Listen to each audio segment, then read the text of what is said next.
ውርደት ነው ብዬ አላስበውም። እኔ በበኩሌ አትፋለመውም ወይ? ዳኒ ማን ስለሆነ ነው ያን የፈራከው? ለምን እቤትክ ውስጥ እቃ ሲያሳጥብ ማንቆርቱን ይዘክ? እውነቴን ነው። ሱሪ ነው ቀሚስ አይደለም የለበስከው፣ ሱሪ ነው አይደል? ያኔ ተመካክራችሁ ድራማ ታልሆነ የሰራችሁት ለምን በቤት እቃ ሲያሳጥብክ አልተጋፈጥከውም? ማንቁርቱን አልያዝከውም ነው የኔ ጥያቄ ማለት ነው። እና እኛ አሁን በጣም የምንፈልገው እውነቴን ነው የእናንተን መጨረሻ ማየት ነው። ወይ ታርቃችሁ ትዳራችሁን አብራችሁ መኖር፣ ልጃችሁን ማሳደግ፣ አለበለዚያ ግን እህትና ወንድም ሆናችሁ ኖርማል በሰላም ነገር መምጣት።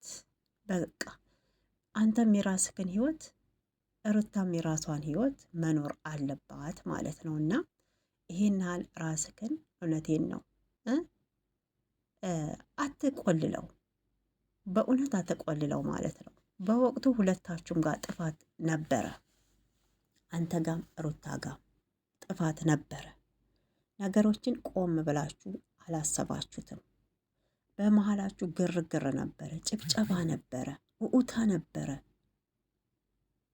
አንተ ልክ አይደለክም ያለክ አልነበረም።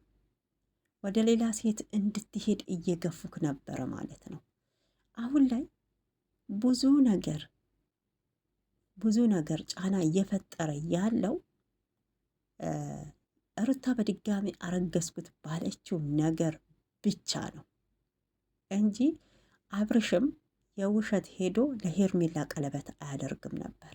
አስባችኋል? ሄዶ አያደርግም ነበር።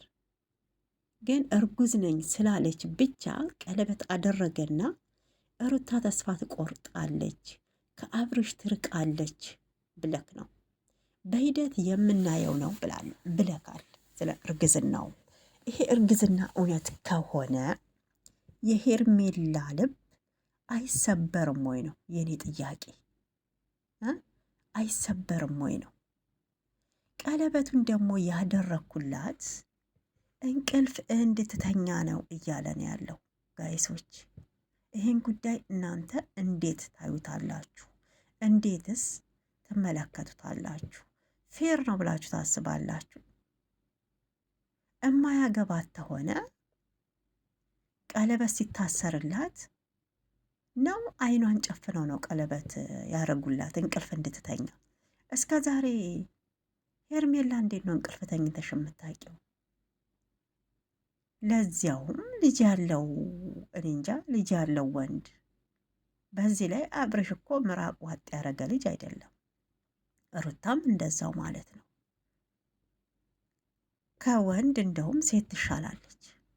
ብዙ ነገር እናገናዝባለን ማለት ነው።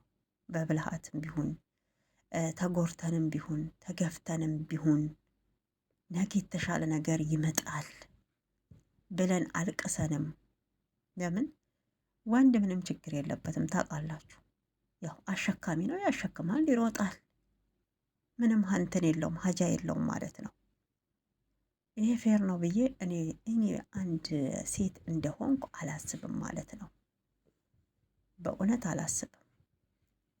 ልጅም ተፈጥሮ ደግሞ ተሆነ ልጅ ደግሞ የፈጣሪ ስጦታ ነው።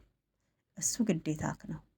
ልጅ በመጣ ሰዓት እሺ ሄርሜላ አልፈልግህም ብትልክ ነገሩ እሷ ባትልክም አንተ እኮ እንደማትፈልጋት ተናግረካል። አሁን ላይ ሄርሜላንም ማለት ነው።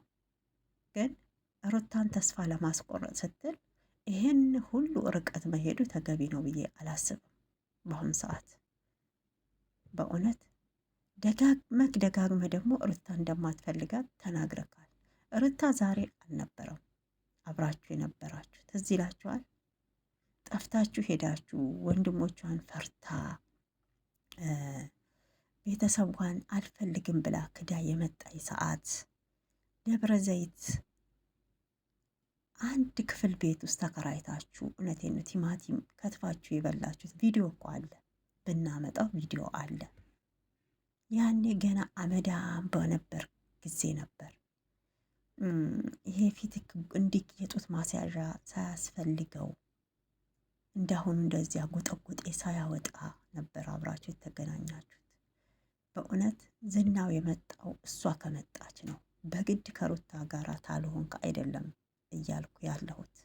ግን ለወደፊት ትዳርክ ራሱ ካሳለፍከው የህይወት ታሪክክ መማር አለብክ፣ መደገም የለበትም። የሴትን ልጅ ህይወት ማበላሸት የለብክም። በአንተ እህቶች ላይ ይሄ ነገር ቢፈጸምስ ቆም ብለክ አታስብም ወይ ነው? እንግዲህ ኤፋ ሩታን ደግፎ አይደለም፣ እውነታውን ነው እየጠየቀክ ያለው። ይሄ አይደብርም ወይ? ቤተሰብስ ምን ይላል? ወንድምክ እያለ ነው እያሉኝ ነው ብሏልና እንግዲህ የቤተሰባችንን ክብር የሚነካው እቃ ያጠፉ ጊዜ